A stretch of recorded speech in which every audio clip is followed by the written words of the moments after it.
ओम नमो नारायण।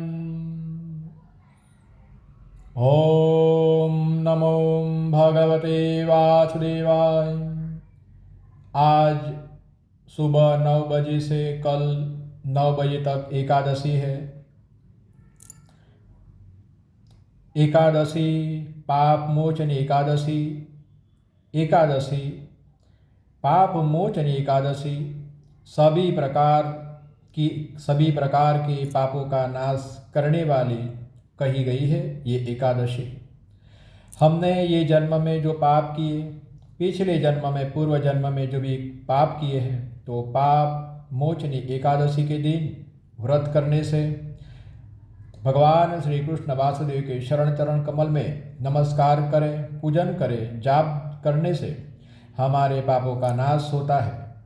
जो मनुष्य श्रद्धा, विश्वास और भक्ति के साथ ये व्रत करता है, पूजन करता है, तो उसके जीवन के पाप, दुख और बाधाएं समाप्त होने लगती है।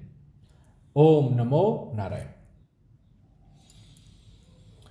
पाप मोचनी एकादशी की जो वार्ता है, कथा है, मैं आपको बता रहा हूँ। प्राचीन समय में एक महान तपस्वी थे, मेघावी ऋषि थे। वो एक अरण्य में पीपल, साल, जैतून वृक्ष के तले कठोर तपस्या कर रहे थे। बड़े बड़े अच्छे पर्वत और हिरण वहाँ घूमते रहते थे। तप में मग्न होकर ऋषि तपस्या कर रहे थे। तपस्या बहुत ही प्रबल थी।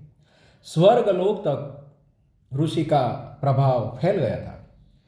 स्वर्ग के देवताओं ने देखा कि ऋषि का तप बहुत ही बढ़ गया है, तो अहंकार में आ जाए और हमारा पद छीन ले, ऐसी शंका हुई और स्वर्ग के देवताओं ने एक अप्सरा को भेजा। अरण्य बहुत ही खूबसूरत था, जहाँ बहुत सारी झील थी, बहुत अच्छी खुशबूदार वनस्पतियाँ, पर्वत। अप्सरा को भेजा जिसका नाम था मंजू दोसा। मंजू दोसा ने अपने सौंदर्य और मधुर संगीत के द्वारा मेघावी ऋषि की तपस्या भंग कर दी और कई सालों तक मेघावी ऋषि मंजू दोसा के प्रेम में पड़ गए, आसक्त हो गए और मोह में पड़ गए। मंजू दोसा के मोह में बहुत ही पड़ गए। अपने जप तप सब कुछ ऋषि भूल गए थे। कई सालों के बाद मेघावी ऋषि को अपने भूल का स्मरण हुआ। तब उन्हें बहुत ही क्रोध आया। तब जाके उन्होंने अप्सरा को श्राप दे दिया, तुम पिशाच बन जाओ, पिशाच बन जाओ, पिशाच बन जाओ। और अक्सर हमारे जीवन में भी ऐसा होता है। हम किसी स्त्री के मोह पास में बंध जाते हैं और आसक्त हो जाते हैं, तब हमें पता नहीं चलता कि हम कितना गंवा रहे हैं, हम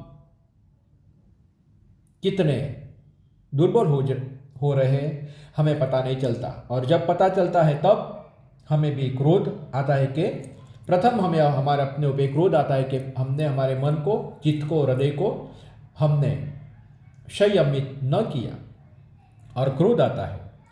ऋषि को भी क्रोध आया, भूल ऋषि की भी थी। ऋषि को भी प्रकृति के नियमों ने दंड दिया। कौन सा दंड? कि उसकी जो तपस्या थी वो अव्वल कक्षा पे पहुंचने वाली थी, मगर वो खंडित हो गई। तो वो जो अच्छा आत्मा के प्रदेश में पहुंचने वाले थे वो खंडित हो गया और मोह के कारण वो अपनी कक्षा से बहुत पीछे हो गए। जिंदगी में जो भी सही क्षण, सुवर्णमय क्षण आते हैं और हम जब वो क्षण बिगाड़ देते हैं किसी के मोह में, किसी की आसक्ति में पड़कर उसके बाद हम जो वो जगह पे से ऐसे खाई में गिरते हैं, ऐसे खाई में, ऐसी खाई में गिरती है कि उसके बाद वो कक्षा पे दोबारा आना बहुत बहुत बहुत मुश्किल हो जाता है। कई बार ऐसा होता है कि हम फिर वो कक्षा प्राप्त नहीं कर सकते। ऋषि को भी ऐसा हुआ कि मैंने मेरी जो ये आध्यात्मिक कक्षा, मैं वो कक्षा से गिर गया, उसके लिए उसको पश्चाताप भी होता है, अपने आप पे भी क्रोध होते हैं और मंजूदोसा को श्राप दे दिया है, पिशाच बन जाओ। अप्सरा बहुत दुखी हुई, उसने ऋषि से क्षमा मांगी। तब ऋषि ने कहा कि तुम पाप विमोचनी एकादशी का व्रत करोगी तो तुम्हें इस श्राप में से मुक्ति मिल जाएगी।